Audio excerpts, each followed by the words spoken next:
Hello and welcome. This is a Paladin up to level 30 guy. This is Shadowbringers 5.0.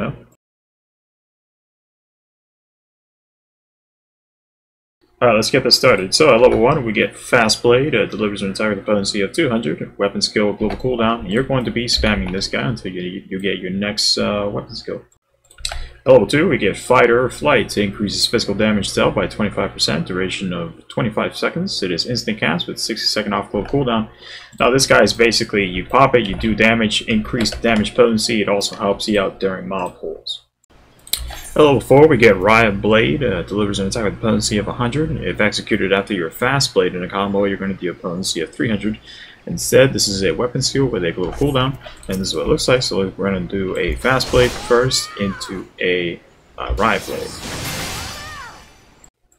At level 60 we get Total Eclipse, delivers an attack with a potency of 120 to all nearby enemies. It is instant cast with a weapon skill or global cooldown. If you have more than one target, you're going to be spamming this guy. Don't worry how many targets are on you, just know that if it's more than one, right. At level 10 we get Shield Bash. Very underrated skill. Very underrated. Delivers an attack with a potency of 110. Additional effect, it stuns. Duration of 6 seconds. Now, stuns in Shadowbringers is basically you stun a target until that duration expires on the stun. You cannot stun again. So, not even from you, not even from something like a white mage, they cannot stun again. That target cannot be stunned again until that timer expires. Once the timer expires, the stun is no longer 6 seconds. So whatever your stun's duration is going to be halved down to a soft limit of 3 stuns in a row. Now that stun will reset after, I believe it's 90 seconds. It is a weapon skill with a global cooldown, and this is what it looks like. I have it up here because I have really no need for that up against in the higher levels, but this is Shield Bash. At level 10 we get Iron Will, significantly increases, this is basically your aggro generator. It is instant cast with 10-second off global cooldown. If you're in a dungeon or in a raid, make sure to put this guy on. I forget it all the time. At level 15, we got Shield Lob, delivers a ranged attack with a potency of 120. It also increases enmity. This is a weapon skill with a global cooldown. Now, just like all the tanks, they all have a ranged a ranged pull of sorts, and this is basically what you'll be using before any other action. Just go ahead and pop this guy on a mob. You can pull however many mobs there are tethered to it. At level 26, we get Rage of Halone. That is how you pronounce that. Delivers an attack with a potency of 100. Now, if you use it after Riot Blade in a combo, you're going to do 350 potency instead. It is instant cast with a weapon skill global cooldown. I obviously don't have it, but if you used your Fast Blade into your Riot Blade and then finish it off with your Rage of Halone, you're going to do 350 potency. At level 30, under your unlockable job skills, we're going to get Spirits Within. Delivers an attack with a potency of 370. Potency decreases as own HP decreases.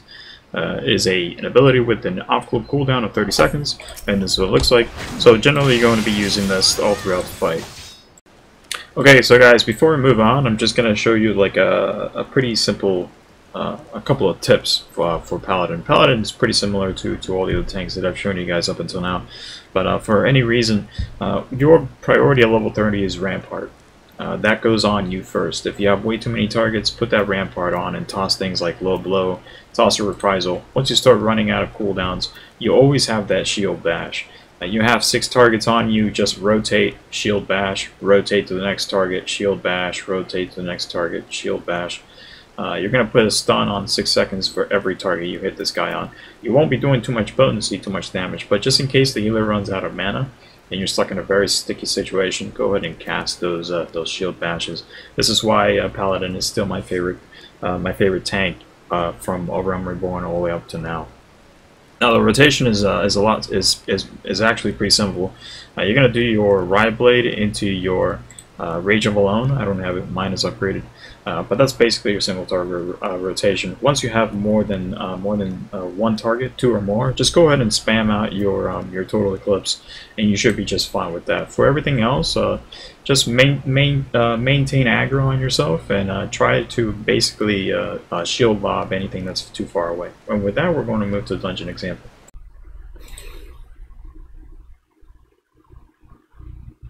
And the dungeon is, oh, Hawk Manor. Oh, I always roll for Hawk Manor and the Brave Flocks, but I never get Hawk Manor. This is a first. Truly is a first. And as always, you guys put on your Iron Will. Make sure you don't forget that. And we're going to move on forward. Don't forget that you can just spam your shield lob as you're pulling mobs. Just make sure you're always doing something. Make sure you're always doing some kind of potency, some kind of damage. And you always have that shield bash just in case you run out of cooldowns to maintain your health. We're going to grab this one here, and then we're going to move forward as she does her little animation. Grab the one in the back. We're going to stun her. Then we're going to grab mobs and pop my fight or flight. I don't really need a cooldown right now because there's not enough mobs, but the maid servant is pretty pesky, so I'm going to take care of her first. We're down to 2 targets.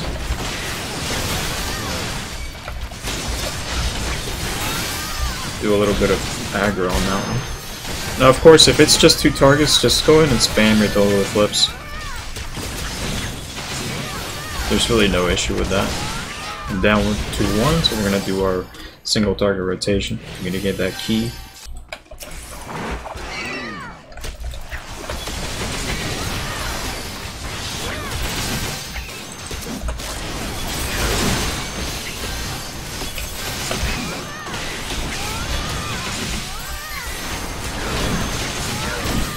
So for sure, make sure you put that Rampart on cooldown. We have more incoming. And make sure you manage your aggro. So we're going to back off from this because my stun is on a cooldown right now. Okay, some of my party members might get hit, but it's okay. We're going to toss Low Blow. We're going to toss Reprisal when I get the chance. I'm not going to use Arm Sling because you normally don't have it at this level. Toss the Spirits Within whenever you get the chance. You're going to use your Interject if you see a mob casting an interruptible cast bar. But for the most chances, you probably won't even get to use it unless you're up against a boss fight. We're going to use our Shield Bash, stun the target.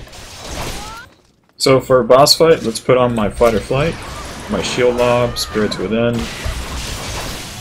And at this lower level, you may as well just toss your Reprisal to take a little bit of damage. Later on, it's going to be used for tank busters, but for now, it's pretty fine. Up against, see right there, Interject. You can interrupt those. For now, I don't really need cooldowns because these bosses, they don't use tank busters. They just have cleaves or the such. They don't really do too much damage. You can save your heavy cooldowns like your Rampart. We're gonna stun that one. Can I stun it? Yes. At the lower levels, these mobs, you can stun those interruptible cast bars. Let me reposition here so my healer doesn't take a hit. I have Interject. Interrupted. My Fight or Flight is almost up again. So is my Spirits Within. Reposition, Fight or Flight. Low Blow is active, and my Reprisal. Spirits Within. Low Blow that.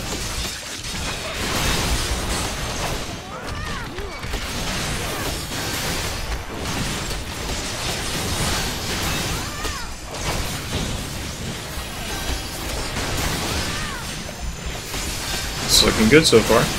Interject that.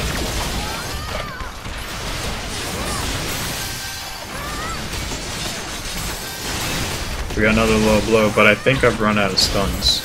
Yep. Remember, stuns only work 3 times during a period of I think 90 seconds. And with that, that's pretty good. Pretty good for a boss example. Alright, we'll see you guys next time for a level 40 guide.